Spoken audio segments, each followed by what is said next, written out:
We have a quorum. Good evening, everyone. Welcome to the full council meeting of Bexhill-on-Sea Town Council tonight, Wednesday the 27th of November.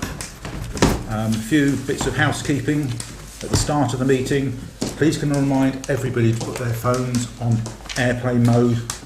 Recently there's been a couple that have not, so if you can please, that's including members of the public, because it does interfere with the recordings. So thank you. Nice to see a couple of members of the public here tonight. You will be offered the opportunity of a 3-minute time at the beginning of the meeting, which I shall come on to. So I'm going to move straight on to the agenda, which is item 1, which is public participation. If you could show me by show of hand if you wish to speak to the full council tonight, that would be helpful. Thank you.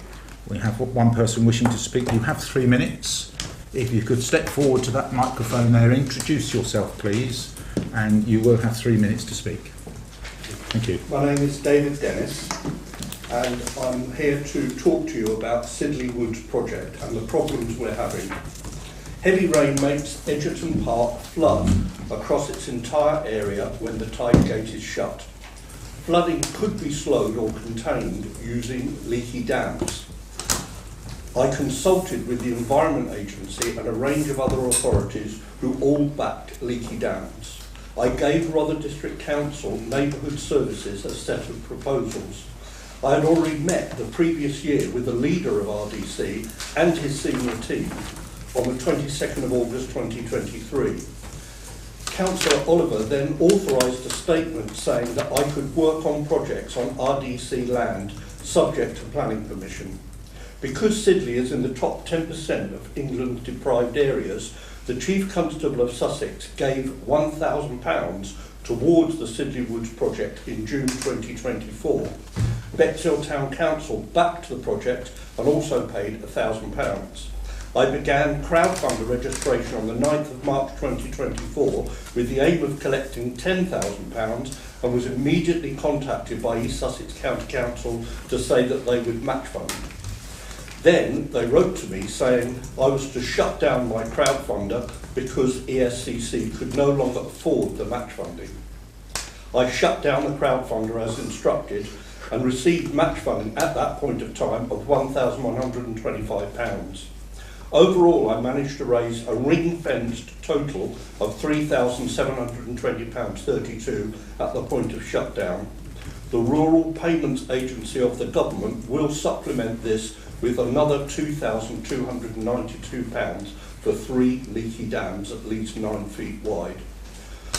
Rother District Council then refused permission for the project, saying it is our land, it would inevitably require council officers' time and resources, impact on our revenue costs, maintenance costs, insurance and legal liabilities and indemnities. ESCC will demand the match funding back if the project is begun but not completed by August 2025. If the project cannot be completed by August whatsoever, then all monies must be returned. Bexhill and Battle MP Kieran Mullen contacted me to discuss this. The town clerk has advised that I cannot approach the full council in my paid role because control of my work lies with the Amenities Committee and they don't meet until January 2025. However, the leaky dams need to be installed during the pause in bird nesting, so this winter was going to be ideal for that. My contention and hope are that the Town Council could intercede with RDC to get some trust in Bexhill Town Council to permit this project. I'm asking solely as a member of the public for your help in preventing the Sidley Woods project from being closed down, and I feel that Bexhill Town Council could rent Sidley Woods from RDC, thus allowing the project to be completed to the great benefit and involvement of the people of Sidley and the town's landscape and wildlife. Thank you. Thank you very much.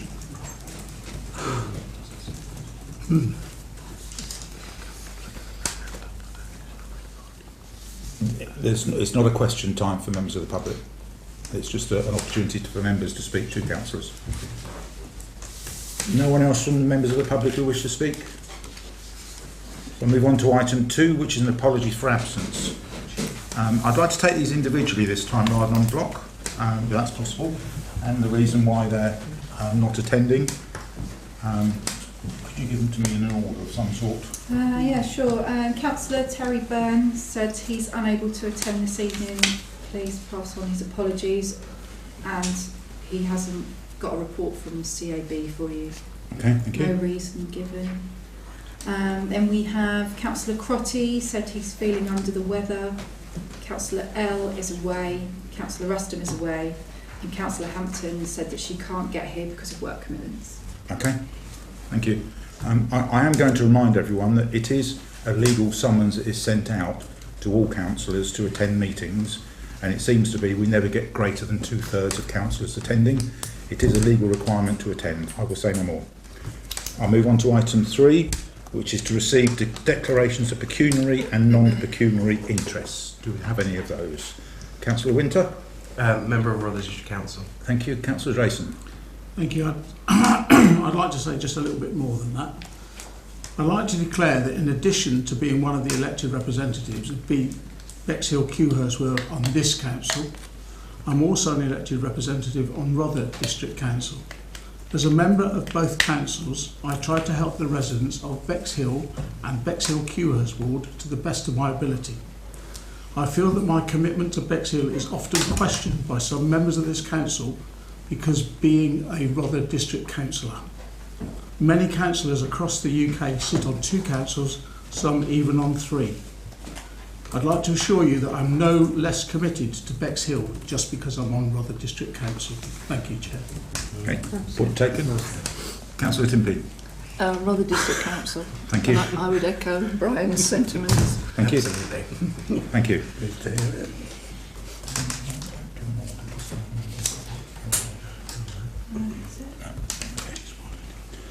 Item 4 of the agenda, Chair's announcements. I have no announcements to make, so we move on to item 5, which is to approve the minutes of the full council meeting on the 23rd of October 2024. Is it all okay for me to approve these and sign them? Need a proposer and a seconder, please. Proposer, Councillor Hussain. Seconder, Councillor Drayson. Thank you. All those in favour? Any against? I abstain. I wasn't present, so I abstain. Yeah, I abstained as well because I wasn't present. So, yeah. Thank you. Carried unanimously.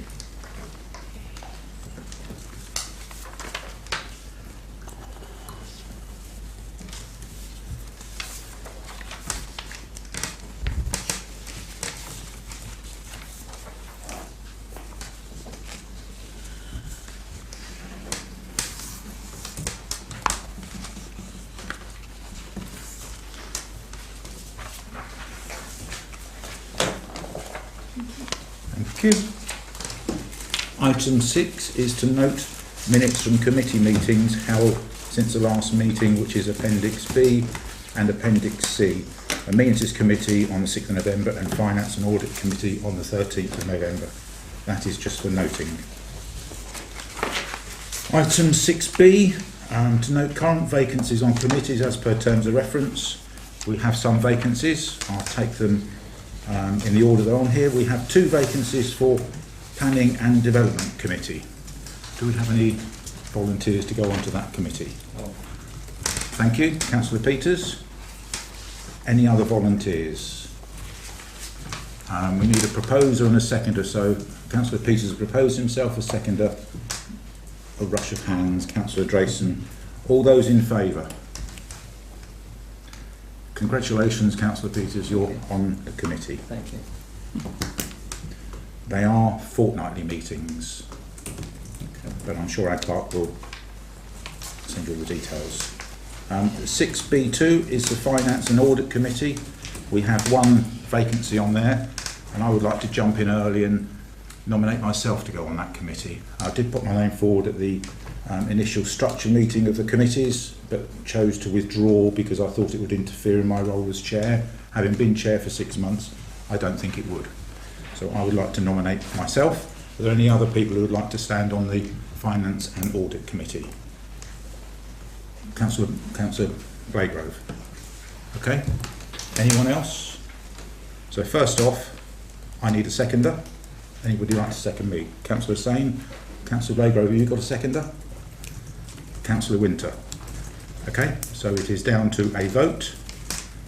All those, and I'll do them in the order that we've mentioned them, all those in favour of me being on the Finance and Audit Committee, please show your hands. 1, 2, 3, 4, 5, 6, 7, 8, 9, 10. All those in favour of Councillor Blagrove being on the Finance and Audit Committee, show your hands. 1, 2, 3, 4, 5. Are you voting for yourself, Councillor Blagrove? Yes, I was. That's 6. So I'm able to announce that I've been elected onto the Finance and Audit Committee on a 10 to 6 ratio. And the final committee, where there's a vacancy, is the Amenities Committee. There is a vacancy of 1. Do I have any nominations of people who wish to stand on the Amenities Committee? Councillor Thomas, Councillor Blagrove. Councillor Thomas, do you have a seconder?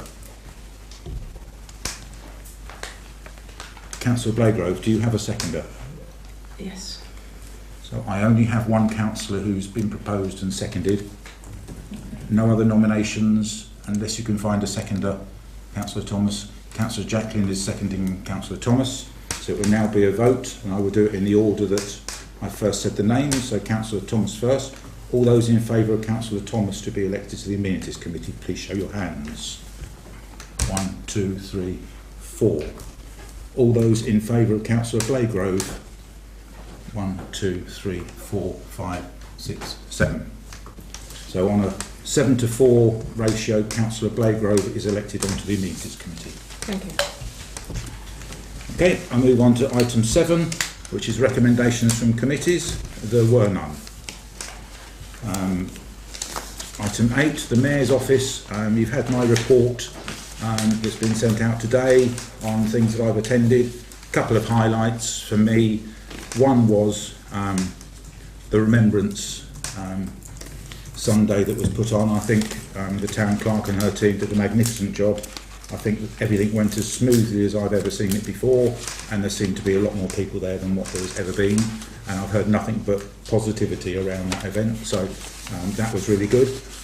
The other thing that I went to, which was really quite interesting, was the Hastings Symphonia at the Delaware Pavilion, which I didn't know whether I'd enjoy. I'd never been to anything like that before, and it was a sort of 45, 50-piece orchestra playing theme tunes from musicals and stuff and films, and I thoroughly enjoyed it. It was a brilliant event. There was a school choir there that sang, it engaged with a lot of local people, and what astonished me was the amount of people that were there that came into Bexhill from outside of Bexhill because it was the Delaware and because it was an event.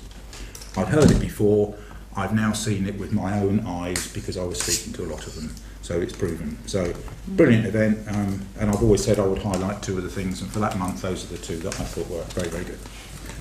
I now move on to item 9, which is reports from councillors. We'll start with Division County Councillors. We have one here tonight. Would you like to take the floor? Thank you very much, Chair. If I can remind councillors that you are allowed to ask Councillor Hollis questions afterwards as well, but please keep it as short as you can. Thank you very much, Chair. Congratulations on your Christmas lights. They were absolutely fantastic. Good, nice. I'd just like to report on a Monday meeting at Parliament with Dr Kieran Mullen, our MP, where we spoke up for Bexhill. And it was the launch of the Pedestrians Boost business, and it's Living Streets. And this document here, I advise everybody, I'm going to leave one with you, advise everybody to look at and read, and its relevance to Bexhill. What it speaks about is how the digital world of ordering online has transformed our high streets. It also explains about the number of retail failures, which we've seen, and 1 in 7 of empty shops was an average into 2023. It also goes on to talk about where there's banks, where there's a post office, there's 20% greater profit for businesses. So it's something that's relevant for our town, and something as a town board we need to focus on. The other point that it mentions here quite clearly is about closed down toilets. And it mentions that as soon as the facilities in the town start to fall away, so do the pedestrians and so do the people. Which comes first, the people or the facilities? They need both. And I'd encourage you all please to read that because it's relevant for Bexhill. But when I looked at and went through it, I looked at how the different layers of councils do need to cooperate and work together, whether it be Town Council, Rother District Council or County Council. We're in budget process at the moment. We are consulting on making lots of savings within East Sussex. Rother are doing the same. They're doing savings and income. I've corresponded with our parking consultation, which is going to be going up. I'd encourage everybody to do the same. I've sent through the email to everybody, and if you don't do it, some of the charges will go up, some of the systems may change, and they may not be favourable to people that you represent. And it's quite vital that you do that. If you want to see what I've said, I'm more than welcome to send it to anybody. Also noticed through your reports that the Asset Transfer Committee, or one of your committees, had a letter regarding speed limits, and I couldn't find the letter.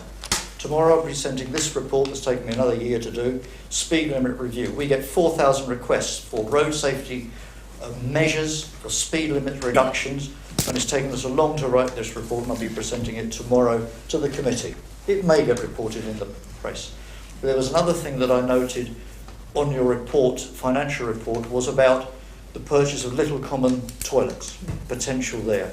It was at the cabinet meeting about how Rother have changed their policy. From what I've seen in your budget of not just under 900, just under £1 million, there is no provision for purchasing those toilets. I could be wrong, but I didn't see it. So when you set your budget, it will be encouraging to see that you've set aside some money to make the asset purchase that you may have to do in order to facilitate some of those toilets open. Just a comment. Now I take questions on parking, potholes, pollution, anything. I'd like to go first, Councillor Hollidge, because I can go first. It was intriguing what you said about accessibility. We have an accessibility working group in the Town Council. There's things that Councillor Bayliss is doing at the District Council. There's stuff that you're doing. There's stuff that the MP's doing. It's not joined up. We need to, all tiers of governance need to have a joined up approach to it. What I'm struggling to do is know how to make that happen. So that's why I'm here. So I've explained that what we're doing at different levels, and what you're saying is vital, that all tiers do work together. Correct. Okay. And how we do it is by these meetings. Yeah. People turning up. Yeah. Okay. Councillor Braygrove was now. I would just like to say thank you for that talk, and please may I have a copy of what you said about the parking, as you offered, and may I have one of those that I can keep? You may, and to if I may carry on with your point, or answer Chair's or Mayor point as well. Sure. You have these levels of council. We've got 40 councillors in Bexhill, so we're representing about 1,000 people each. However, the community, quite rightly, don't always know what's going on. Therefore, there is a need, as there has been in the past, to have these different community forums, these groups of conversation, not just Facebook trolls that want to just make a point and then go away. Make a suggestion that is positive to provide a solution to a problem. Okay. So forums are important. Yeah, just to point out that when Councillor Bayliss undertook the review of the provision for disabled access within the town centre, it was a 3-tier representation there. Not only was Councillor Hollidge present, I myself was present as well. So we did have 3 of us there. I've yet to feed it into the relevant group within our body. Okay, good. Any other questions for Councillor Hollidge? I thank you. Thank you very much. Thank you, Chair. Do we have any reports from ward district councils?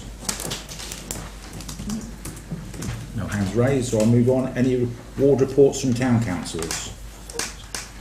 Councillor Jacklin. This evening, the Pevensey Coastal Management Scheme is presenting in Norman's Bay. There were quite serious floods a couple of weeks ago where the beach was taken away all of the way up to the property's fences. So I think this is relevant to any councillor who represents a ward which is on the beach. The opinion I expressed to them not being able to go to the meeting is that I actually don't believe that we can offer 100.0% protection to beachfront properties. That it may be the case that at some point their gardens get flooded, and then after that their living rooms will get flooded if they're right on the seafront. That's just an inevitability that we have to accept. I don't know whether I'm going to be able to find out what's happening when, and if appropriate report back to where, but they're currently talking to the public. Okay, thank you. Any other ward reports from town councillors? Otherwise I shall move on to item 10. I'm moving on to item 10, which is governance administration. So this is to review the budget and preset proposals for 25-26 for approval.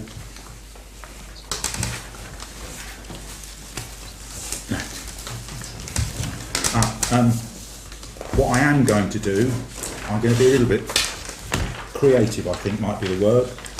If you move on through your agenda, 16, D and E could have an impact on the precept. So I'm going to bring the two motions of 16, D and E forward. Because depends if we agree a precept tonight and then we have 16, D and E, that would then have to change the precept. Does that make sense?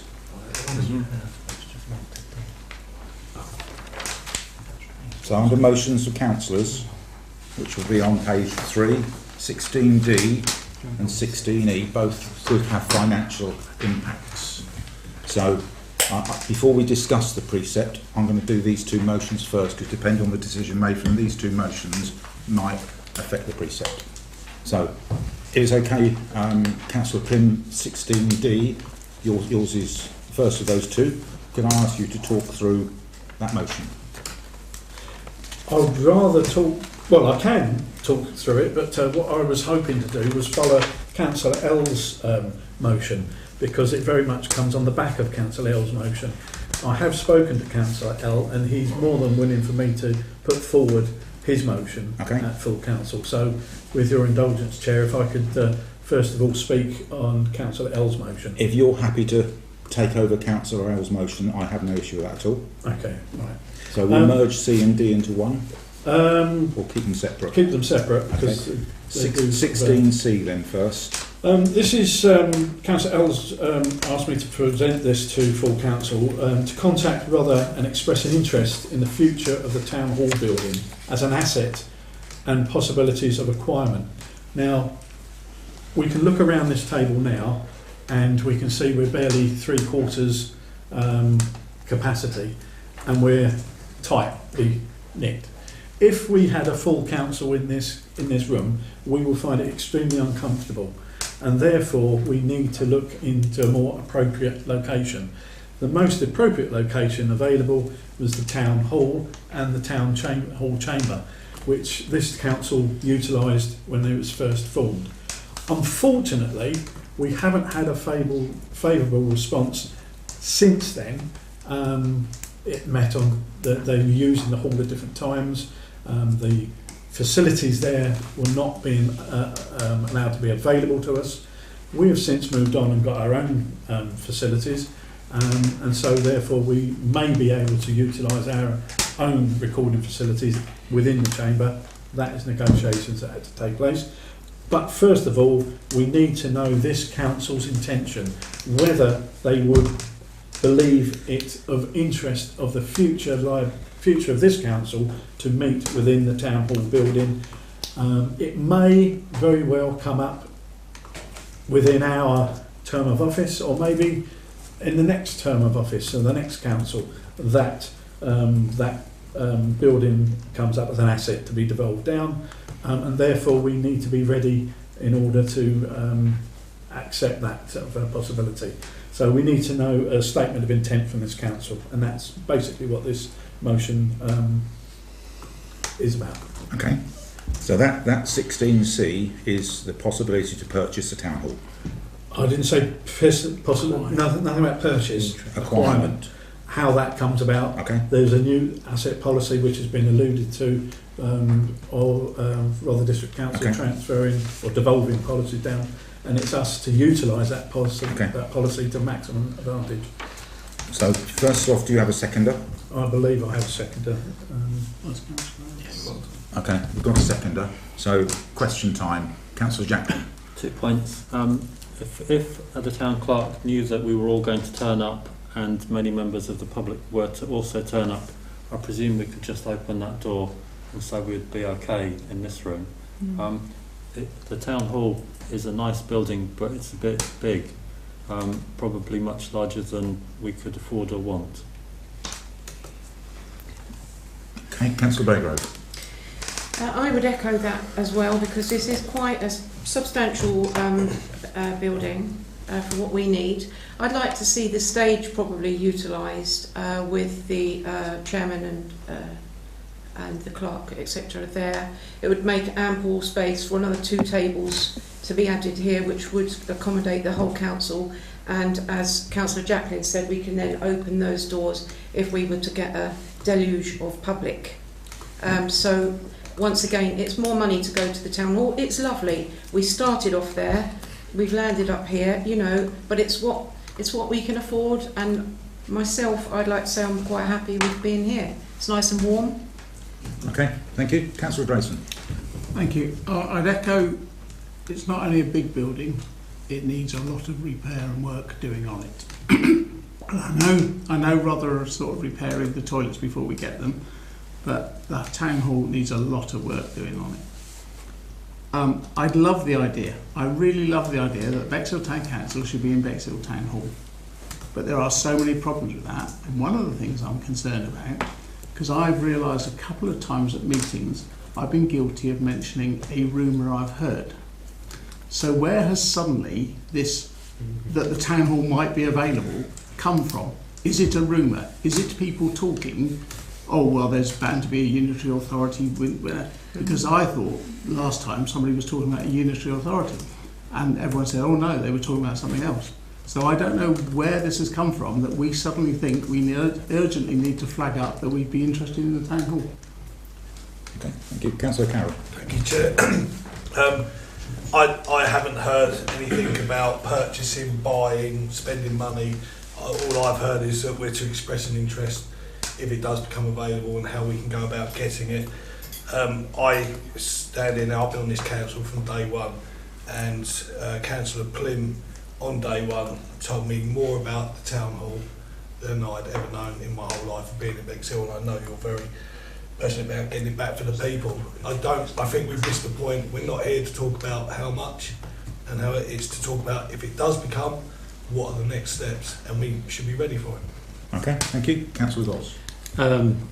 No objection to expressing an interest in it. That doesn't commit us to anything. But I think, as others have said, financially, if it was an interest in the same way as it was before, where it's costing us a hell of a lot more than it's costing here, there isn't a lot of point. If it's a reasonable thing, I mean, bearing in mind we're already paying rather for it anyway through our council tax. If they were to say, yes, you can have it, just use it, or, you know, a nominal fee, fine, it will be good for us. If it's something outrageous, there's no point in moving me. I believe the costs are about 5 times what we're paying here. Yeah, in which case it's just not worth spending the money. Are you responding to something that someone said to you because you've had... No, I got a bit confused about the C and the D. Right. So I want to speak on the other one now. We haven't got to that one yet. Right, okay. We're only doing C. So was the C one about...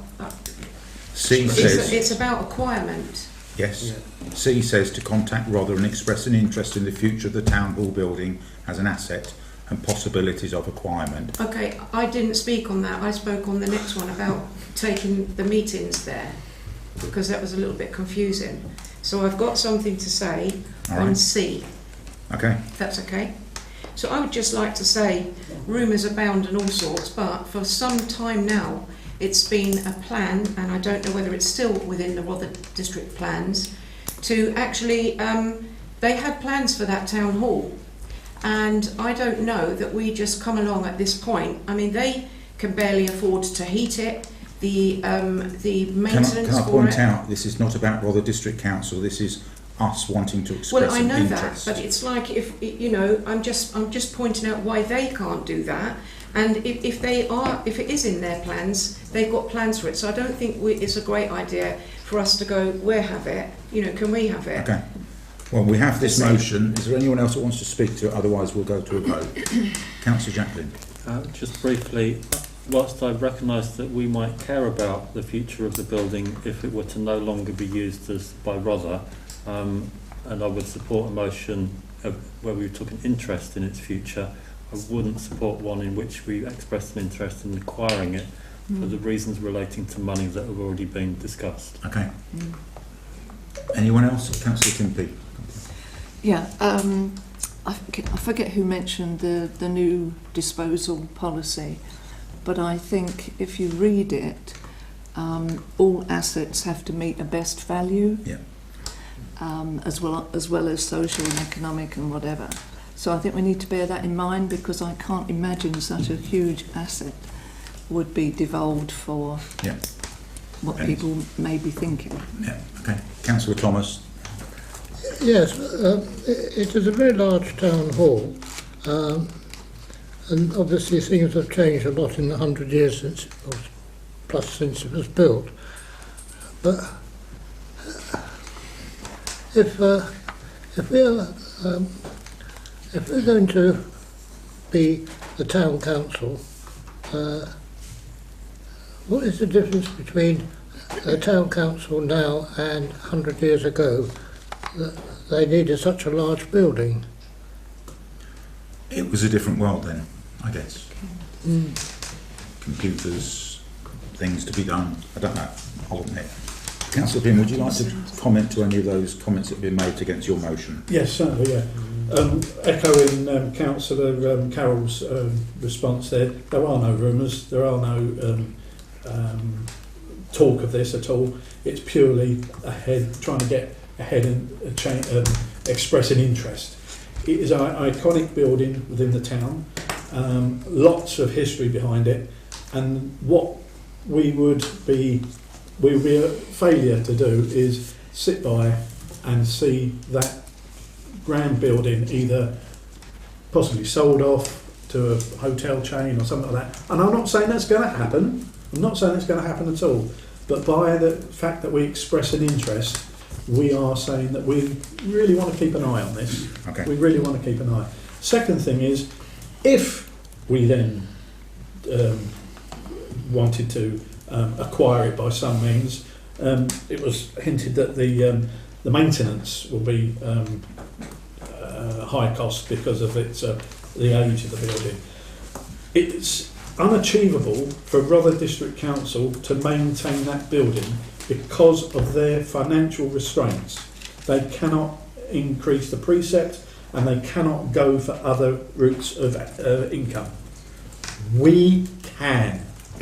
We can look for grants. We can go to English Heritage and such like, and we can actually get money to maintain that building and to help us purchase it if that's the will of this council. So the options are going to be far more open to us than they are to Rother District Council.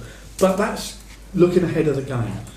All we want to do on this particular motion is express an interest in the future of the town hall. Okay. Not to do so, I think, will be a little bit naive of us. Okay, I'm going to take one final question, which is... I want to propose an amendment and taking exactly what Councillor Pym just said, delete the words and possibilities of requirement and put the full stop after we express an interest in the future of the town hall building as an asset. Councillor Pym, would you accept that proposal? Yes, I would. I'll second that proposal. All right. So we've now got an amended proposal to contact Rother and express an interest in the future of the town hall building as an asset. We've got a proposer and a seconder. Okay.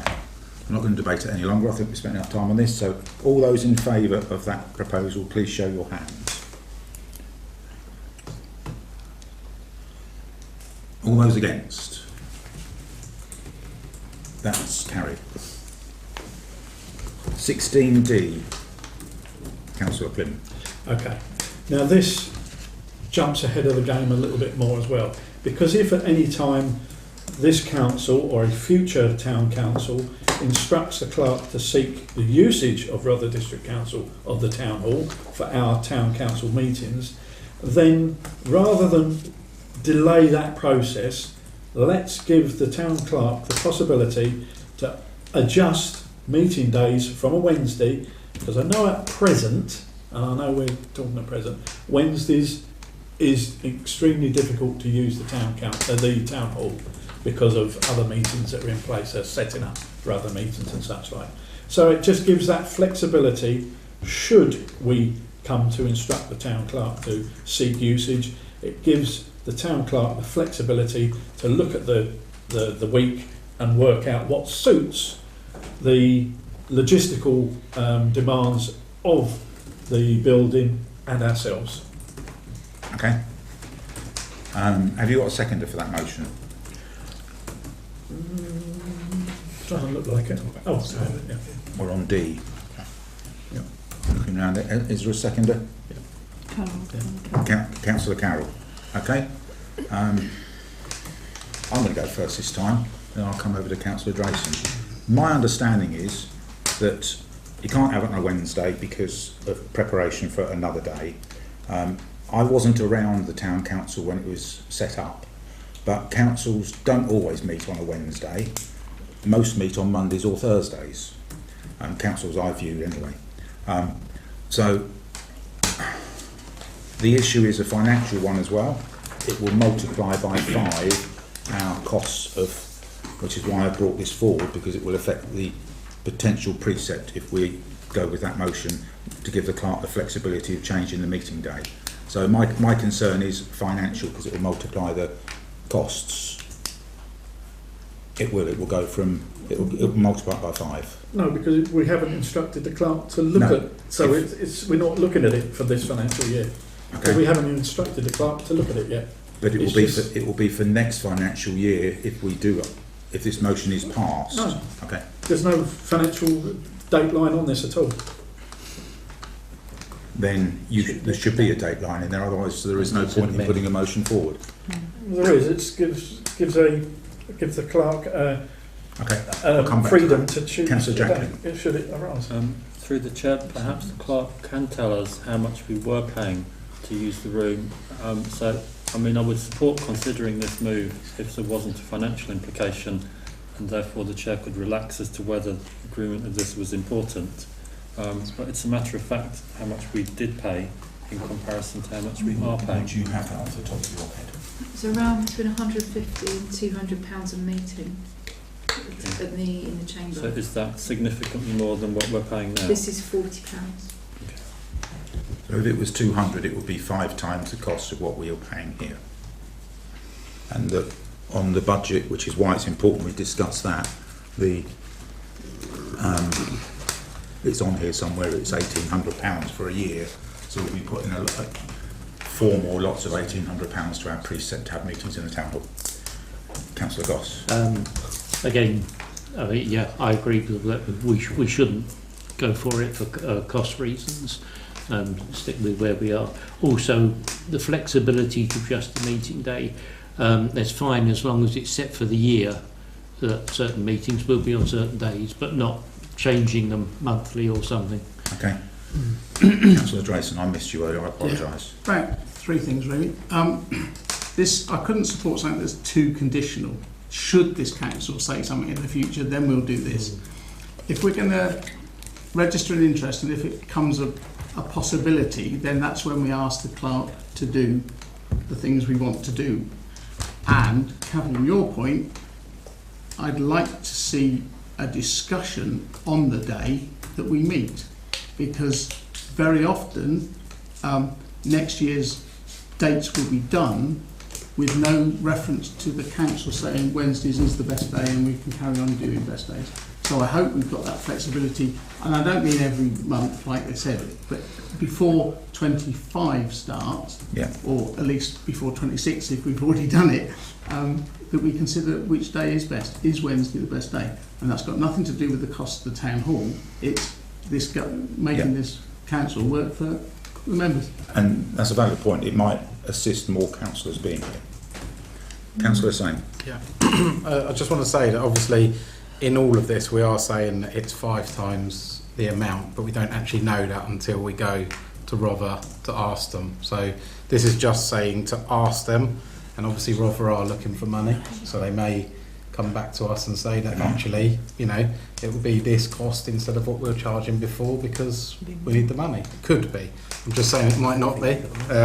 The other thing obviously we've got to take into consideration for changing days is our recording. So we would need to speak to our person that records for us. Yeah. Yep. So I just want to come back on, that's what I meant about conditional. This is not a motion that's saying that we instruct the town clerk to seek usage. It's saying, should we at some time decide this, then we'd like to change the date. So no one's suggesting at the moment that the clerk does anything about seeking. So I just don't see where this motion takes us at this time. I'm a little unclear as well. Councillor Prim, would you like to answer some of the comments? It's basically a negotiation tool for the clerk to use should we instruct the clerk to use the town hall for meetings. It is there for to be in the back pocket, to be used as a policy to bring out when needed. Otherwise, we're going to have to negotiate this in the future. Admittedly, perhaps it's too soon to discuss this, and it should take its course in the time of things when we come to should we come to discuss future usage of the town hall. But I thought it's well worth putting it in there now, and so it's to use in the toolbox in negotiations. Okay, Councillor Blagrove. I'm keen with the council to move on and do things for the people of the town and for this town. And I think something like this, we are established now, we've got our little home here, it suits what we want to pay, it's big enough for what we want, it's nice and warm, we've got no problem. We haven't got to change the dates or anything, which may be difficult for some people to do as well. So I would like people to really think when they put the motions forward.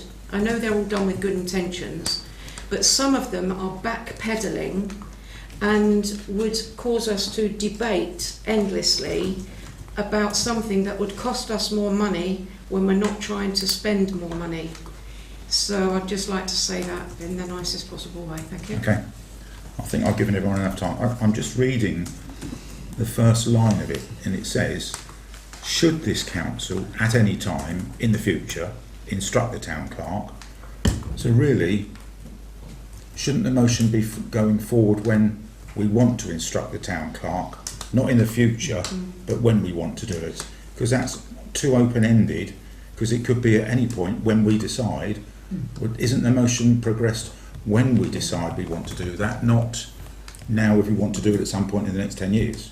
Because that's too open-ended, in my view. But we have a motion, we have a seconder. So that's the motion. Unless if I just come back on one thing. If you want to put any amendments in, or come back, and then I'll go to the vote. Just come back on my last final speak on this. We had a exercise a couple of weeks ago, which was a visionary exercise, and this motion was born out from that visionary exercise. It's a visionary motion.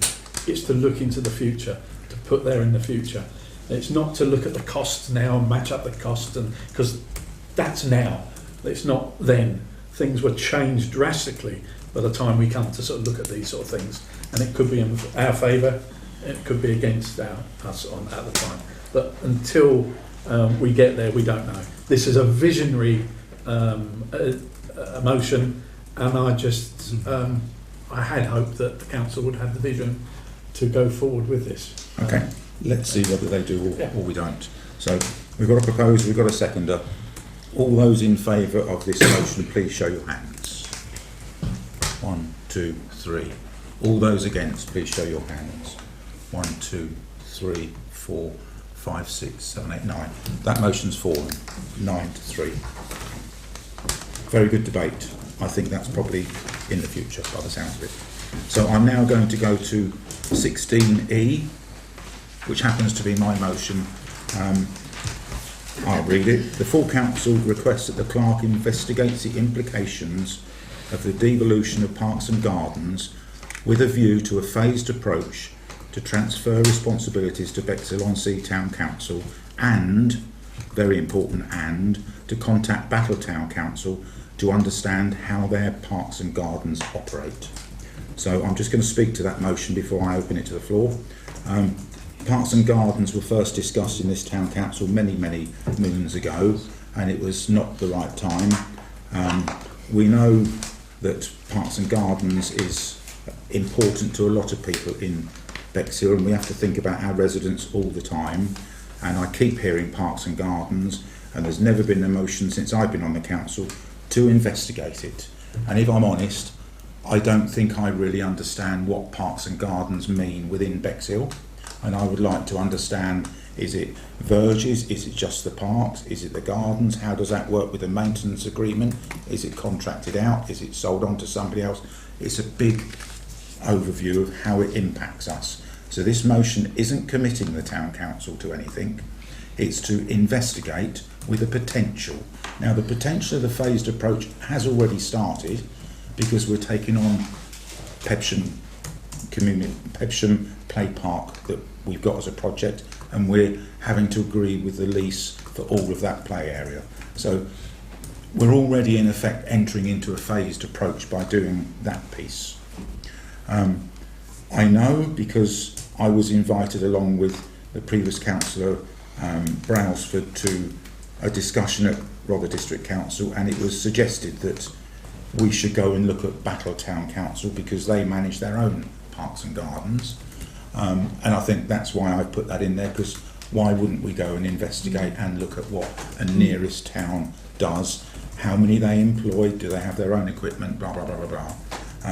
And I'm not sure that anyone around this table, potentially some of our district councillors, will have a better understanding than most. They may not, because it may not be under their portfolio, but I don't know enough about it, which is my motion purely to investigate it, bring it back to the full council with what it actually means. That is all it is nothing more than that. Clearly, if it did happen, it would have an impact on the precept, which is why I brought it forward before we discuss the precept.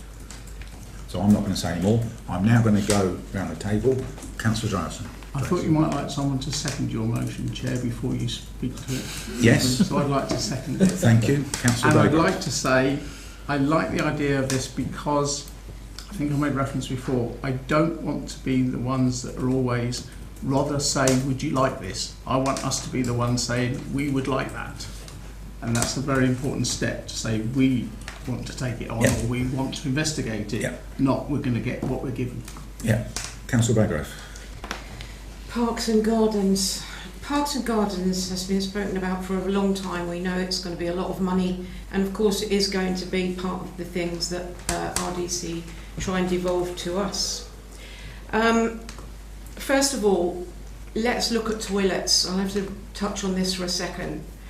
The toilets landed up very messy. Sorry, point of order. 16E, there's no mention of toilets, it's parks and gardens. No, I'm just using an example and saying that as something that we should wrap up and deal with and then move on, we're now going to talk about parks and gardens and almost ask RDC and put our hand up and say, you know, come to us. The timing is wrong for that, in my opinion, and as to compare it with Battle are a much smaller council. They are in-house, their gardening is done in-house, they've got fewer gardeners, and you cannot make a comparison at all with our council. I am very pleased about things like the play park. Obviously we've made progress there, and that's good, and so we get a tick in the box for that. Toilets, no. Parks and gardens, too early. You know, let's deal with one thing at a time. Can I remind you to keep to the point of this at 16E, which has nothing to do with toilets, this is parks and gardens. Councillor Jacklin. I support and welcome the motion. You, Chair, will be aware from attending the Rother Association of Local Councils meetings that the extent to which different town and parish councils do the different things we're talking about varies quite a lot, and so as it's a find out and report back exercise, I fully support it. Thank you. Councillor Thomas. I think it's essential that we learn as much as possible from anywhere. In other words, a brain-picking exercise anywhere. Okay, thank you. Councillor Carroll. Thank you. I don't think there's no such thing as too much information on this. I think we need to learn. We're a learning council, and we need to learn from everyone with experience. And if something's working, to take the best bits of there, or just possibly learning by their mistakes as well. That'd be great information. I think as much information as possible. Maybe invite them here to talk. I missed Councillor saying. I apologise. Yeah, I was just going to say, what Councillor Grego said is true. It is a very big project if we do go for this, but we don't have to go for the whole thing of what they say, basically. There's going to be a lot of areas that they want us to look after, but it can start with small areas and then go from there, and the areas that we actually want. That's what I want to say on that. It does say in my motion a phased approach, so it's not a... Yeah. I've missed out Councillor Goss, and I'll come to Councillor Pym. Councillor Goss.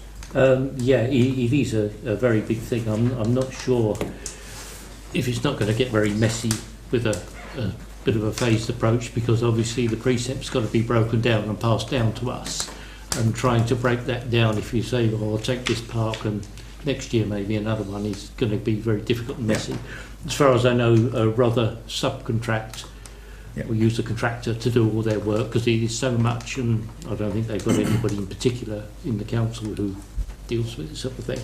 So, yeah, getting information is good, but at the same time, you've got to be a bit cautious about trying to do it in bits and pieces. This is non-committal. It is to investigate and come back with information. Councillor Pym. Yeah, I think it's an excellent motion to, as it said, investigate the implications, because at the moment, it seems to be like the Wild West out there, because there's areas of parks and gardens that are being carved in half and divided up by certain sports groups to look after, with the outer edge being left.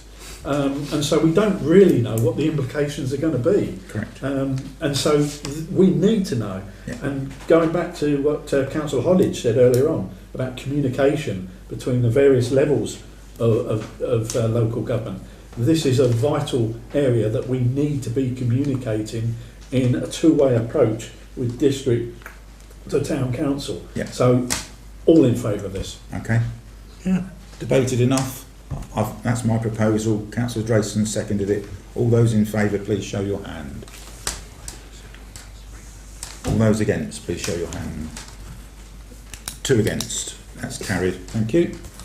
I'll come back to A and B, which will actually be B and A, but we're now going to revert back on the agenda to governance and administration to review budget and precept proposals for 2025-26 for approval and to note questions received. So at the last full council meeting, there's been a subsequent email from the clerk reminding everyone of presenting questions in advance of this discussion. There were 2 questions. So this should be straightforward. Councillor Crotty asked, it's really a statement that £200 a year for 18 councillors' budget isn't enough and needs to be increased to 2,000. Well, actually, the budget was increased this year to 500, not 200. And we haven't spent anything this year from councillors claiming expenses. Anything I've claimed comes out of the Mayor's budget. So councillors haven't claimed anything this year. So I think that clearly answers, unless anyone's going to suggest that we need to increase it from £500 where it's been set. Councillor Pym. I'd just like to point out that perhaps Councillor Crotty had a vested interest in this, bearing in mind that he busted the budget previously, and so therefore it's he hasn't declared an interest in this particular motion. We have a court case going on, so I possibly believe that this is not really a motion to be discussed at this particular time. So it's just purely a question, do we want to increase expenses from 500? Councillor Drayson. I was going to say, no we don't, but I don't think that last comment should have been made, bearing in mind that there is a court case going on. Councillor Blagrove. I do apologise and I retract that comment. Councillor Blagrove. Yeah, I think that was out of order to mention that, and messy, so I'm not going to go there with what I was going to say. Thank you. All right, thank you. So does anybody want to suggest an increase from the £500? Yes. For the reason being that there are 18 of us councillors, and maybe none of us will ever claim a penny. But if there's only, what is it 200? 500 for this year. If there's only 500 between 18, and Yeah. we all, for instance, maybe one day wanted to, Yeah. it doesn't really matter, because, you know, to increase it doesn't mean people are going to take it. But if people did fall on hard times, need it for this, that or the other, maybe it's not such a bad idea to make it 1,000, I don't know. So Between 18 councillors. you're putting more money onto the precept when we're not spending it now. So if that was to happen, you would deal with it if it happened and take it from future asset fund or somewhere else. You would deal with it there and then. I've always wondered what would happen if all of the councillors that didn't say anything to each other but all went out shopping one Monday morning and spent too much money. We'd go over that budget that we've got for it anyway. We wouldn't, because... I mean, I'm easy on it, however it goes, but... So does anybody want to that. increase it from 500? No. Okay. The second question that was asked was me, and it's a bit convoluted, but there was nothing in the precept that I looked at, and I wasn't at the last full council, and I wasn't at the finance meeting through recovery process, but there isn't anything in there at all for the work that was going to be done on Ravenside and the statue that the previous councillor Brailsford was in the process of doing, and that has got to a point, but it's now stalled, so it needs to go back to committee. But if it's something this council wants to make happen in the next 12 months from April, do we want to put something in there? It's just sort of a floating point. Councillor Goss. We've got a vague memory. I thought at some stage RDC had a budget in to give over for doing that. Yeah, that was moved, so it's for us to pay for. Oh, right. So if we want to do it, we have to pay for it. Councillor Bagro. Snap on that point. This in the red writing down the bottom, which says that the ex-councillor conducted the research individually and obtained the quote of 150,000. Now, I don't remember hearing within this council about that quote. I don't know whether we've seen that quote or where it came from. So it and was... the 150,000, excuse me, the 150,000 is reminiscent of the figure that RDC had to do that roundabout. It's got nothing to do with the ex-councillor, as far as I know. So I would like to ask if we can actually see that quote, or whether we're in receipt of it. Thank you. So the quote was verbal, and I think there was some confusion, and I don't think we should be really hung up over it. I think if we get something done, we'd have to go through the procurement process, and it would go out to tender, Yes. and we would get 3 quotes. So we don't actually know. There's a drawn design that hasn't gone any further. We know the specifications that are required. All I've raised the question because we were entitled to. We don't have anything in our precept. So if we want to do it next year, we've got to put it in there. We don't know how much, but we could put something in there. And if we don't want to do it next year, we won't worry about it. We'll park it and do it later. Councillor Pym. And I believe that's the thought process that the committee came to, because Councillor Brailsford produced these figures herself, and therefore we haven't accepted them, and so we've asked the clerk to go out and seek tenders in order to find out the actual costs from a varying group of people, and until we get that process, we won't know how much we're going to spend, and therefore you're quite correct, it's probably something we're going to be doing in a future year. So it's an awareness thing that don't expect it to be done between 2025 and 2026. Councillor Begrove. Can I just say that I don't know whether I'm the only person that's going to remember this, but the last time when the ex-councillor was here and we were speaking about the structure of what we'd like to put, and she showed us the drawings, etc., that she'd had done, the amount of money that was spoken about, and I'm pretty sure that we are all aware of that amount, was not £150,000. That bothers me that that's written down there that the ex-councillor went and got this quote for £150,000. I haven't heard of that, and I don't suppose that anybody else has. So for the discussion document we're talking about the precept, Yes. then we can ignore all of that, because if tonight we're saying we're not going to do it 25-26, it will go back to the committee, restart the process, go out to tender. So I'm just flagging that there's nothing in there for it. I've got one other thing to mention, which is Christmas lights for Sidley. And this is a two-pronged thing I'm going to mention. Sidley what's Sidley organisation? Heart of Sidley changes its setup in April next year. It doesn't become a giver of money, it becomes a receiver of money. So they've spent over 10 years £1 million supporting loads of brilliant stuff that they've done within Sidley. So it will then be a CIC where they'll be going out to grants, and what worries me is that under the precept that we're agreeing, we're only giving them £1,000 when the Heart of Sidley have subsidised the purchase of the Christmas tree, blah blah blah blah blah.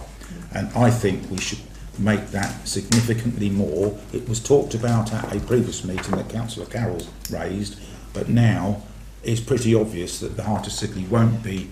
I believe they pay for the tree. We know how much Christmas trees are. The £1,000 won't even cover the tree, and the Heart of Sidley won't actually have any money bar grants they can get. So I would like to suggest that we change that 1,000 for Sidley and make it potentially 3,000, and then that will at least cover the cost of a tree. It will increase our precept, but I think it will send out a really positive message to people in Sidley that we are going to support Sidley when it changes next April. Councillor Flynn. Yeah, that 2,000 amount difference, should it happen, would come out of the reserves anyway. Yeah. And so therefore there's no need to actually make that decision now. That's a committee decision from that committee to make. But we can do that on the precept now and put it in place, because the world's changing by April next year.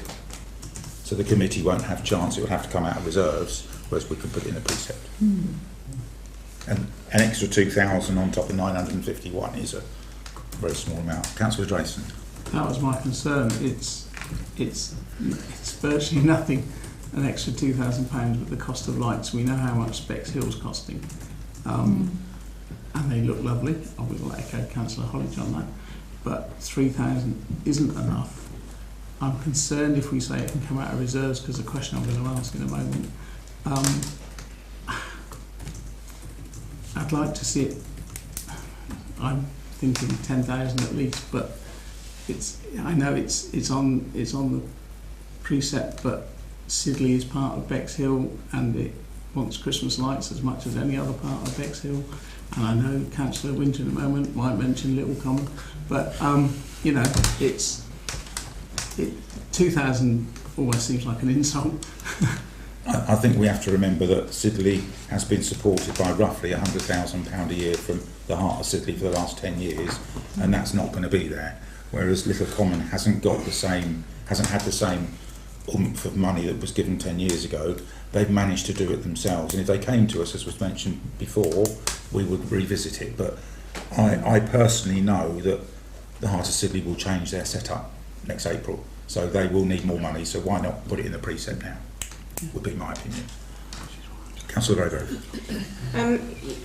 I agree that £3,000 would be a great, a nice step up for them. I'm sure they'd be very appreciative. As you say, they've worked for 10 years or so, and they work very, very hard. They don't ask for anything, they just get on with it, and they really do a great job. So I would like that to, well, I'd like Councillor Drayson, I'd like it to be much more money, but then we do have to consider Little Common, and we do have to consider how much money we're giving out for grants.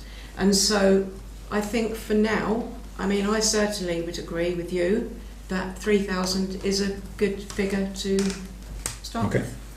Councillor Carroll. Thank you for bringing this to the attention, Chair. Things do change. The Heart of Sidley has been massively important to the community of Sidley for one reason or another, and it helps out locally to see the lights once a year. I think Sidley do a great job, as well as Little Common as well. I mean, I'm quite happy for you to all meet in the middle if we're arguing over a few £1,000 and just go for the 7, you know. But that'd be great. But anything is great. Will be gratefully received. And I also got to say, that Little Common do a fantastic job as well. And we have to. But from my point of view, being from Sidley, the charity is set. The lottery funding will stop, so that it becomes a charity, so to speak, and things will change. And not to see the lights in Sidley next year will be very disappointing. Yeah. Okay. Councillor Pym. I would like the opportunity to look at both Little Common and Sidley, and whatever amount we're going to give, we equal that out between both of them, because otherwise we're going to sort of be looking a bit for favouritism. Yeah, favouritism for one to the other. We don't know how much either one of them it costs for either group to put the lights on. We don't know how much they would like, because they haven't approached us for any amount as much as that I know of at the moment. And so I think we should be able to sort of put some money aside, potentially ready for that request. So put money from aside both sides means in the precept? Yeah, I would say yes. Yeah. So what figure would people like to suggest? 10,000 total. So make them 5,000 each, or more to Sidley because it's a deprived area than Little Common, or that upset Little Common, or do you just put it 5,000 each? I think we should give the committee a budget, and then for that committee to decide once they are approached. So change it 10,000 for the two, and give the committee the opportunity to decide. Councillor Baygrove. Much as I'd like to give them much more than that, I think that is too much at this point. I think it would be nice if we gave 6,000 between them for next year, and then review that for the year after. Okay. Thank you. Is that a general sort of middle ground? Can I just say something as well? Obviously this isn't guaranteed, but next year I would hope that the Christmas lights in Bexhill would actually be a little less as well. We've had some additions this year, so I'd hope that we could cut that a little bit as well, so that money could go towards that. Maybe we could do 6,000, and then if there's any left over from ours that and we know early enough that we could pass that over. And in my head, again, it's not, but in my head it's about 5,000, hopefully less for next year. That's not guaranteed, obviously we don't know, but okay. Yeah. Councillor Carroll. I think 10 is a good number. I think the money that's spent in Bexhill in comparison to Little Common and Sidley is massively different. Okay. So let's put 10,000 for the both in total, and let the committee decide. Can I just say something? I mean, Yeah. just hearing earlier that Sidley is in the top 10% deprived areas. Yeah. So I don't hear Little Common being in the top 10% deprived areas. I agree that they both should get some money, but Sidley, I mean, they should get all the help they, you know. Yeah, and they are losing income from April. So I think that there should be a bit more towards Sidley than Little So Common. is it best to give it to the committee to decide that split, rather than us get involved in the details? Yeah. Councillor Drayson. Just want to comment that there are a lot of struggling young families in Little Common. It is not what everyone thinks of being a upper sort of. There are parts of Little Common that are suffering as well. So what I'm hearing, because we can't talk about this forever, up it to 10,000 across the two and leave the committee to decide. Anyone object? Raise your hand if you object to that as a principle. Right, okay. Okay. Just before I move on, no, because we'll go to all in one go, as the precept as a whole. It sounds like I'm for Sidley all the time. I'm not, but I am, but I'm going to do something a little bit odd. Who knows about the New Inns fire? I was just going to say, can we also pass on our best wishes to the New Inn for their hope to get it up and running on Friday?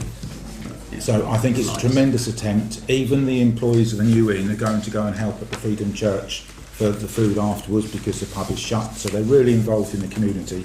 There is a little bit of shortfall because not everything can quite be done, so I have been having conversations with the Heart of Sidley. Well, I don't know what you're talking about. Okay, there was a fire upstairs in the pub in the centre of Sidley that is an integral part of the Christmas lights.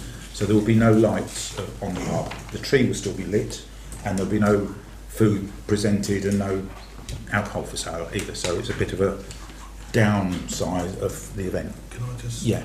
Sorry, to Councillor Jackman, every year the Newing helps. We do a Christmas light switch on.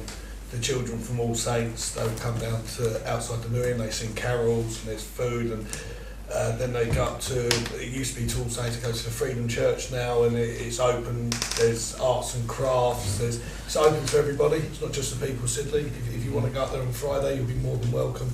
There's tea, coffee, there's people in there for financial advice, financial help. Father Christmas makes an appearance. It is a very good communal thing. Zoe and Lewis took over the pub, and they really tried hard to work with the community and to integrate the community, and they've done a fantastic job. And unfortunately, times are hard for everyone, but I think with the public house trade, it's really hard at the moment, and having a fire this time of year is really cause problems. But open to all the councillors, if you want to go on Friday to the light switch on, it is a great thing, it's a great community thing, and you would all be more than welcome. So I want to do something slightly different. I've been in touch with them. They've got problems with external lighting. The Heart of Sidley have got to find somewhere around £500 to put on emergency lighting, to put lights onto the pub to make it look similar to what it was before. So I want to get you all to agree that from the mayoral budget, which I'm not going to be able to spend in a whole year, I want to send them £500 of the mayoral budget as recognition that they're really up against it, and I'm going to be there as the mayor on Friday and say, well done, and it's £500 from the mayor's budget, nothing to do with the precept, but I'm raising it at the same time. Does anyone have any objections about me doing that? No. Okay, thank you. I'll ask the clerk to get in contact. Thank you. I think that's a really good thing because they are up against it. They're working hard. There's a crowdfunder page as well for, and they put their heart and soul into that pub. Councillor Pym. Whilst you speak to them and about the £500 coming out of your budget, you might like to point them in the direction of our grants policy and see if they're willing to make an application for that. Councillor Grayson. I just wanted to catch before we go to a vote on the budget and the precept completely. As a result of something that Councillor Hollidge said when addressing the council, I just want to clarify, because I asked this question myself when we were talking about the little common toilets. If any toilets became available during the year, that would come out of the future asset fund? Or another source of revenue. Or another source. Yeah. It wouldn't be a problem initially. It might be, but... I think there's ways around things. We've got seal money coming in all the time, and it's infrastructure. There's future asset funds. It is a future asset. There's the National Loan Board that you can gain finance from. So there's lots of options. Just to clear it, there's no need to increase the precept. I think the danger is, this is my personal opinion, the town council have done it before and got criticism by putting £150,000 on for in case we clean the toilets, and we're still sitting on 120,000 at the end of the year of that 150, and so there's ways around it, in my opinion. So, but people might have other opinions. If people want to have it listed on here as a potential and put some money in there or increase the future asset funds, that's for us to decide.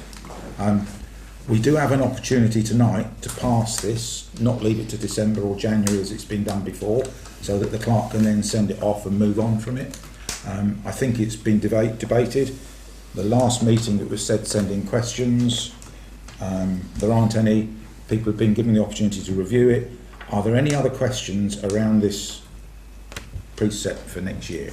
Because it is a significant increase as to what we're charging residents.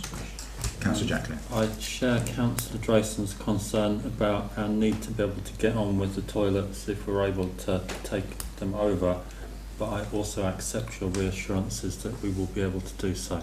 So I've answered my own question. Well done. Excellent. No need for the rest of the set. I'm going to give you a final chance of any questions on the budget stroke precept. Otherwise I would like a proposer and a seconder to move this forward. Shall I read out the amounts? Yes. Do it so you know Yes. what you're agreeing to? Yeah. I think you were going to propose that. Excuse me, Chair. Yes, sorry. So through you, could this vote be recorded, please? Thank you. Yeah. You're going to do some reading. I just want to read the amounts back to you because Okay. we've made an amendment to the document. We won't get our tax base figure in until December, so we'll agree the budget and precept now. Then when I get the tax base figure in, I'll input that You'll so change. you can see what it is for a Band D property. Yeah. Yeah. So from what you've decided today with the Christmas lights money, Yeah. that takes the budget to 959,700. Okay. Which leaves a precept requirement of 917,440. Yeah.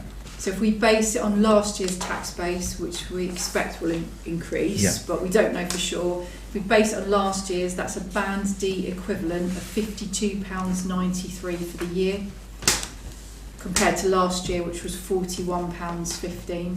So that's an increase of £11.79 on last year's Band D for the year. And it won't be any more than that, it will only be less. I'd expect, because you had probably. new houses built, Correct, so it's likely, but Yeah. we don't know what might happen with the council tax discount. So as Yeah. soon as I receive the tax base figure, I'll input that and then share that, post it on the website, and we can put it into the minutes next. Okay. Anything else you'd like to add as RFO? No, that's it. Okay. All happy with that? So I think Councillor Pym was going to propose it. Do I have a seconder for the precept? Councillor Drayson. So this is a recorded vote. So all those in favour, and I'll read out your names. Could you please show your hands if you're in favour of it? Councillor Hussain. Councillor Hunt. Councillor Cowell. Councillor Pym. Councillor Drayson. Councillor Peters. Thank you. Councillor Jacqueline. Councillor Thomas. Councillor Goss. And Councillor Wilson. All those against? Councillor Timpey. Councillor Blagrove. And Councillor Winter. Any abstentions? Okay. That is passed. That is our precept for next year. Now move on to item 11 of the agenda, which is to note the lease on hold until repairs are completed. Just to explain, there's some work underground that needs to be done by Rother District Council, and it was said at the leaders' meeting they're not prepared to carry on with the lease until the works have been corrected. Which is positive. You're intrigued about the basement bit, and there was a basement. I think it's underground plumbing and things. I just wondered why the legal bit of the lease and them answering the queries we put couldn't carry on in parallel, ready for the day when it was. I think it all is carrying on. It's just that they've got to get this work done first before. I can understand that. It's fine. Yeah. But So item 12, Rother District Council liaison. Yes, we had a leaders' meeting Friday before last, and you've had the notes from it. That's just for noting. I thought it was a really open and honest discussion. Councillor Flynn. Yeah, a couple of points I've highlighted from, and it's quite a really good notes that have come from that meeting. Just to say, people asked for more notes, so our clerk has enlarged on it. I think it's brilliant, absolutely Okay. brilliant. There's an item on here, it says it was suggested that Marina Gardens and the War Memorial could be a joint project that the Town Council and RDC could work together on. Am I right in saying that the War Memorial is owned by the Commonwealth Graves Commission, and therefore we would have to seek advice from them before we go forward? Or does RDC own that particular War Memorial? I can't answer that because I don't know. Okay. But it came out of a conversation that was had, and this is about transparency to all of you, so that you know there aren't things said behind the scenes. But this was the day after there was a press announcement that none of these councils can get on, they're arguing, blah blah blah, and we felt it was appropriate both councils that we could look at something that we could do together to show that we are working together. I don't know the answer to your question. It's something that can be investigated, I'm sure. Yeah, exactly, and that's, I wonder on that basis whether we can, if I could put forward a motion now to ask the clerk to look into that and see whether there are ways in which we can work with RDC regarding the war memorial, indeed both war memorials, the one in Little Common as well. So I don't think you can put a motion forward because it's not on an agenda item. Okay, fair enough. I'll put it as a question at the end. As a question. Okay. Councillor John. Sorry, one other item on here as well. There's a lot of talk about the post office and its possible closure. Yeah. There's so many people have jumped onto the bandwagon with this one. Yeah. It's a 10-year project, a 5-year project that's gone on by the previous government and taken on by this particular government. A list of 115 offices was produced, 7 of which had already closed. It's just an extension of a policy there. It was part and parcel of a policy there that the post office were instructed to get rid of anything that they owned. And I really do hope that as a town council we can keep an impartial political view on this and try and see what's better for the town, because I do believe there are political parties out there jumping on the bandwagon and using a database of people that have signed up to certain petitions and with a view to using them in the county elections. Okay. I think we ought to be very, very careful. Let's not get political, because petitions you have the option of taking your name and address out. So, and I think I have had an email from yourself asking to do something about this, and we are working on a press statement from Bexhill Town Council, but it's just come at the wrong time with Christmas lights and everything else, and our clerk is very limited on resource at the moment, so that press statement will go out. At the moment there really isn't anything to do because there's been no clear statement made, so people are jumping about without any facts behind it. Councillor Drayson. I should like to point out that Councillor Pym works for Royal Mail and not the post office, so stop bothering him with complaints about the post office. Can I just ask a question on this? I was concerned to read the talking about the changing places toilets in Edgerton Park. Yeah. Because I think I know what I said last time, and I think I know what happened last time. It was noted that the town council decided not to fund the toilet. No, we had decided not to give the money to the museum because we couldn't understand why the museum was having to build toilets in Edgerton Park. And I even expressed the wish that we could even build them, we could take it on and build them ourselves if we wanted to. But my question was, how the hell does the Bexhill Museum have to build toilets in Edgerton Park? Before it ever goes to the town board, why did the museum have to build toilets in Rother's land? And that was the question. So that we know the reason why they wanted a storage room or an area to be used as a storage room that were toilets, and that was the option. So it was Rother was saying, if you want that space, you have to build those toilets. Yes. If you would like to ask some questions with your other hat on. Yes, I might ask questions with my other hat on, but there we go. Any other comments, Councillor Pym, or review? Yes, basically, one item on here I highlighted was, it goes back to what we decided, spoke about before rather, and that was the best value requirements for the asset devolution that's on there. And I think we really do need to get some guidance on this as a town council, how we can utilise that policy for the advancement of people of Bexhill, because we all know that the actual toilets are a disgrace. The position we're in with the toilets is a disgrace, but it's not unique to this council. It's happening up and down the country. So we've now got the possibility of working in cohesion with the district council in order to provide these facilities for our citizens of Bexhill, and I'm hoping that we can, whether the clerk needs some instructions from us to actually seek how to utilise that policy or not. So just to be clear, the policy's not agreed yet. I realise that. It's at full council of Rother in December, and our full council is after that. So if it's agreed, then we can take some actions after that if we need to. So with your indulgence, I'll probably ask a question at the end then to see whether we can do that. Yeah. Okay. Okay. Any other questions, or I'll move on?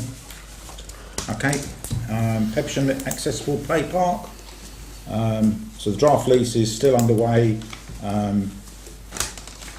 You have to have the lease in place before you can apply for any grants.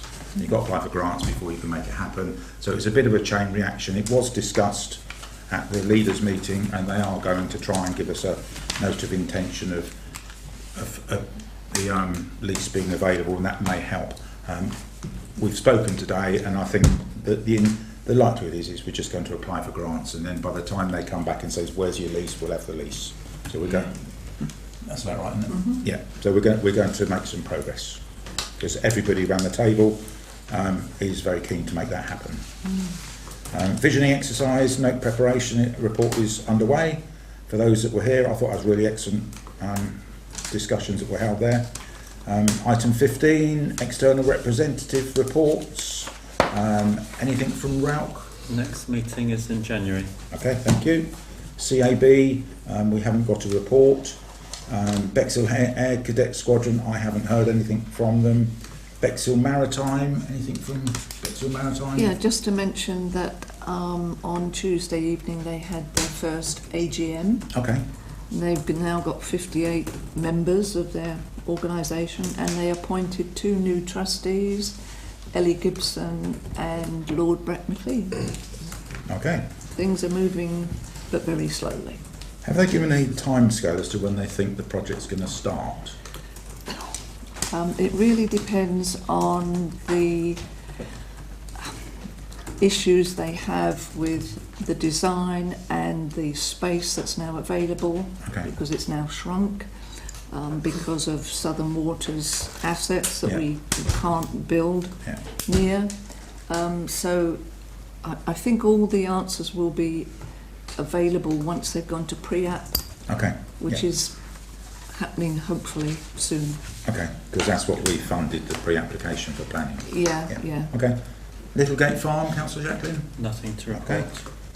Town Board, I've sent the report out to you all that came out today, just to verbalise it. Capital investment won't be here until 2026 at the earliest, so managing people's expectations, and we haven't seen whether there's any changes to the criteria of the 3 headings that there were in the first place. We haven't seen that yet. And there's a Town Board meeting on, I'm looking at Councillor Hollis, the 13th? 12th of December. So we may have some more detail, and when we do, I'll bring it all to you then. Okay? Item 16, we have 2 more motions to discuss, and on Councillor Jacqueline's request, he would like to do 16B first, and then A. So Councillor Jacqueline, would you like to talk us through 16B, please?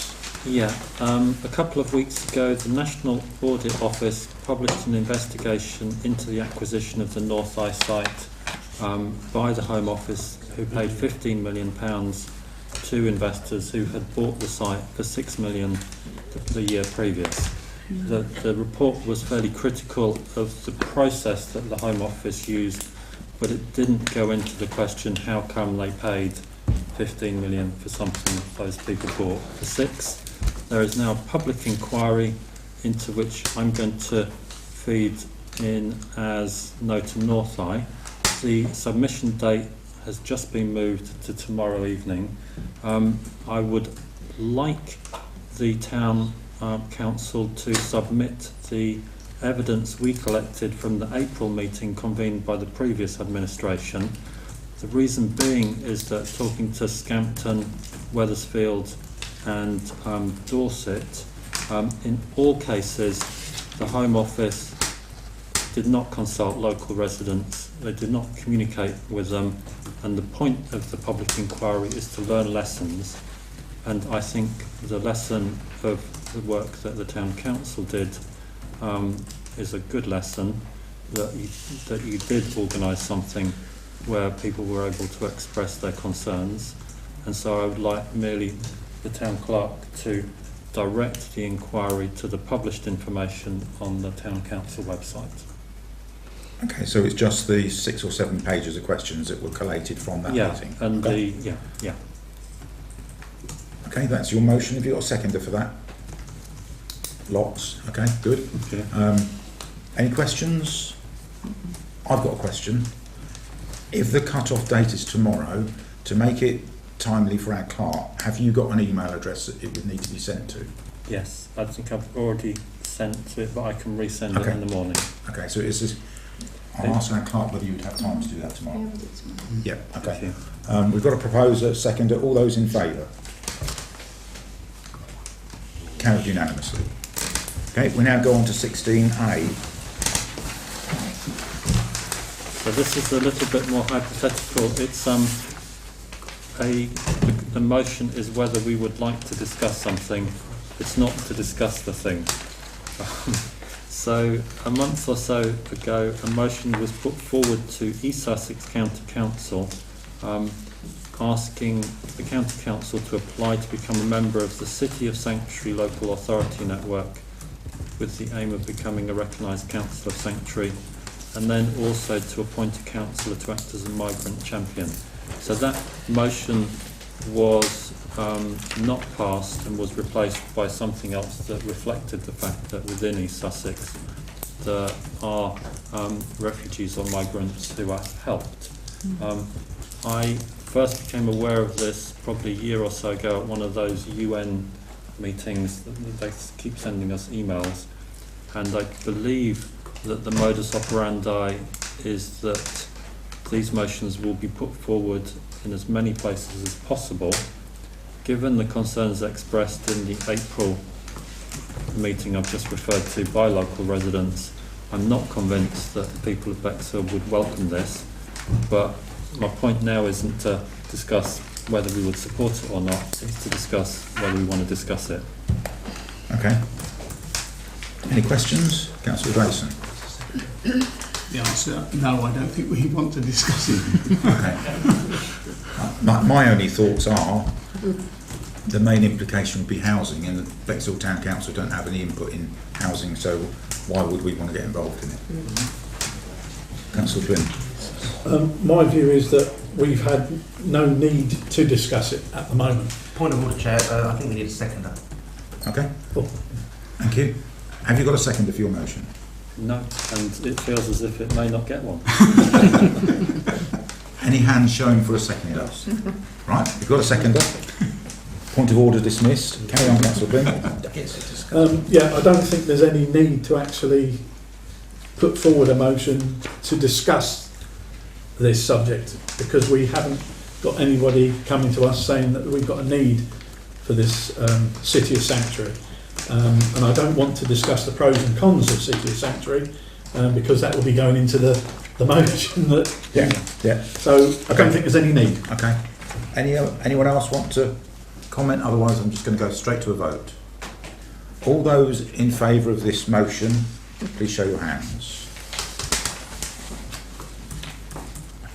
All those against?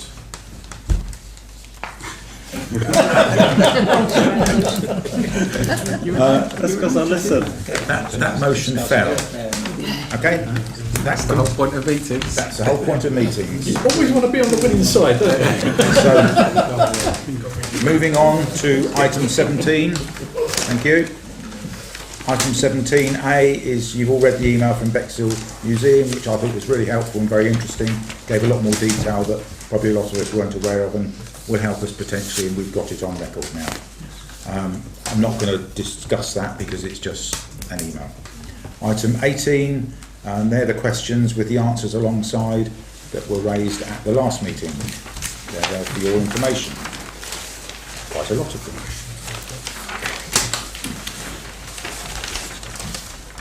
(18B) opportunity to receive questions from councillors at this meeting. Councillor Drayson.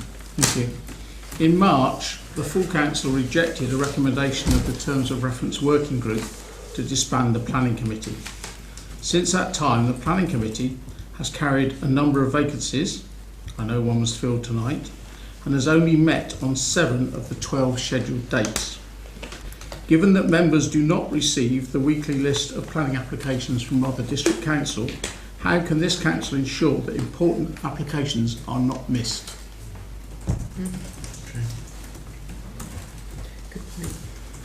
Any other questions? Councillor Timpey.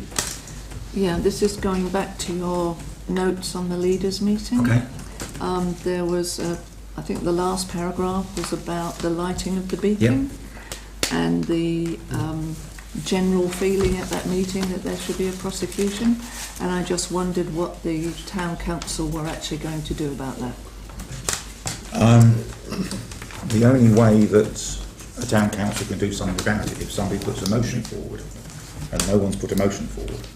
So it's not our beacon, it's not our ground. So we have no view. So unless somebody puts a motion forward at the next meeting or the relevant committee, that would be my opinion, but it will come out in the answer. Any other questions? Councillor Pym, I think you had yours. Yes, this is to ask the clerk whether she could look into the forthcoming policy produced by Rother District Council to divulge, I don't know what they call it, is it disposal policy, and see how this town council can work with it. Okay. I've also got a second question, and that is to also work with, find out who owns the 2 war memorials within the town, and see how we can work with Rother District Council as to the any plans they've got with that, with those war memorials. I just found it quite disappointing that on the Saturday before Remembrance, volunteers had to go down there to cut the grass around the war memorial. Bad. As a town council, as people, we should be able to do that was Little Common. Yeah. Bexhill's War Memorial was done on the Wednesday morning by volunteers. But people went down on the Saturday as well. Yeah, but to tidy it up. Yeah, so twice in a week. Any other questions? Councillor Jacqueline. I'm not sure whether this is A or B, but I think I would like to put forward a motion for them to redress the concerns expressed by David Dennis about the Sidley Wood Edgerton Park project. So, and I'm not sure how the timing works, but would others support that? Would we support helping him? I would. Not quite sure how to handle that because it's sort of a question, but it's not a question, and it won't fit in time with David Dennis's time scale. Any ideas? I've already advised him. Okay. The project goes to amenities, so they manage the contract that he has. If he's doing this outside of the contract, then he should write to you about something separate. But he said it's part of the contract. So so it's a tricky situation for you because it's your committee that manages the contract.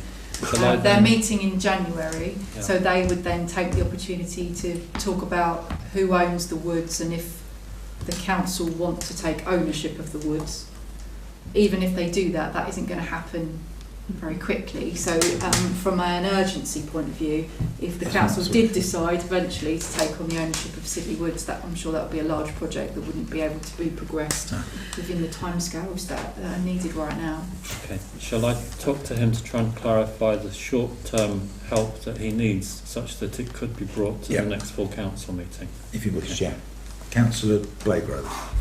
Likewise, I thought it was rather worrying to watch somebody that's so into what he does, you know, he bothers to do this and other people don't bother to do it, and then it's so frustrating to see his fight and how whatever he's been given is likely to be taken away, and that situation still remains and nobody else is going to do anything about it. So I don't know whether that's RDC's. I don't think it's for us, but it's certainly a problem. That it was a bit uncomfortable listening to the struggle that Mr. Dennis was going through for that. So I think if we can do anything, maybe we could look at what we could do. Just to clarify, he did come to the council in June or July and put the same case then, and I tried to engage with a lot of councillors to support it, and there wasn't the support necessary for.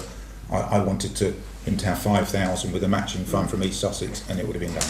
Well, sometimes things change, people's ideas change, you hear another perspective. There wasn't the support here when you came last time. So. Councillor Drayson. Just wanted to comment on that one, that how the comment was made, and it is funny that I could have a word with my other hat on, but I can't have a word with my other hat on. It's a matter for Bexhill Town Council. Yeah, he's come it's to been us. addressed to us. I can't go and speak to Rother as a Bexhill Town Council member. Correct. Councillor Carroll. Just to make you aware that myself and Councillor Hunt have met David to talk about it, and what he's trying to do. It doesn't just affect Sidley Woods, it does help the whole of Bexhill. It does. Regarding time, the spring, I believe, is up near Gunter's Lane, I believe. And so it's not just a case of Sidley Woods, it does cover a vast area of finding the street and where it goes. And it is hard, but he was promised a lot, and people have moved or changed opinions, and there's a new council since it's all started as well. So I'm not sure how we can support him and find a solution, but this is under questions. Unless somebody can create a question for our clerk to go away and support him, it's very difficult to give an answer to it. Councillor Clem. Yeah, why I forgot this one, I don't know, but can we have a discussion as to any possible repercussions from the review of the postal service, post office service within Bexhill? We don't know what's going to happen yet, but can we be ready to hold that discussion once the post office decide what they're going to do? Is that actually a question? Well, you said we want to discuss. Can we have a discussion regarding the possible closure of Bexhill Post Office, should it arise? May I give you an suggestion? Put it, if you want that question, you would then just get an answer, which would be yes. If you want that to happen, put it as a motion in the next council meeting. Okay, fine. This is a question. Yeah? Is it a question? Because we're on Questions. questions. Do you have a question for to come back to the next meeting? No? Councillor Jackley. I have now formulated the question. Right. What mechanisms does the Town Council have to help keep the Three Leaky Dams project going? Okay.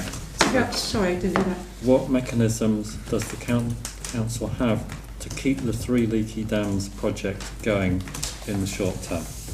Okay. And that is not a question you answered yourself. No. So, any other questions? Otherwise, go on to note future agenda items. This is another option that you could do. And then finally is to consider any new risks to be added to the risk register. Does anybody have any new risks to be considered? No, that's good. So that's 18D.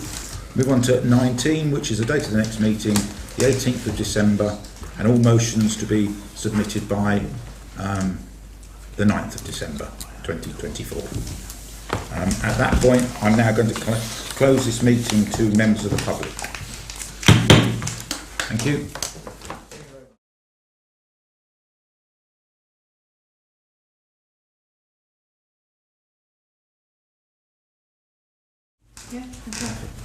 Right, good evening everybody. Thank you for coming to the Bexhill-on-Sea Town Council Planning and Development Committee meeting. It's Wednesday the 27th of November. If I could remind all councillors and members of the public to please have your phone on silent or airplane mode so it doesn't disrupt the recording, that would be brilliant. Item 1 is public participation. We've only got one member of the public.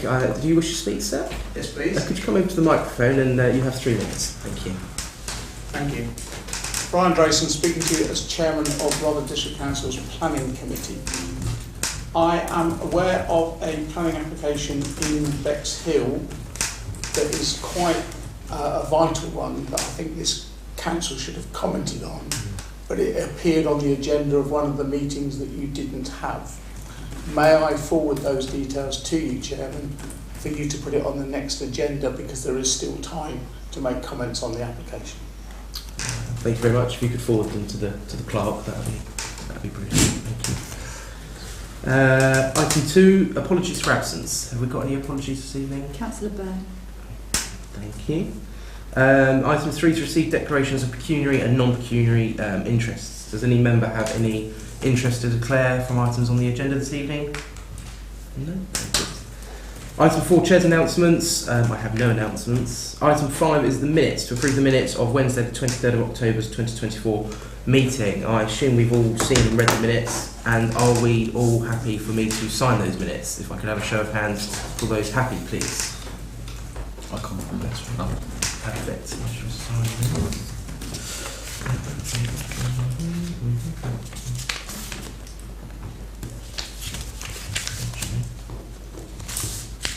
What's the date? 23rd.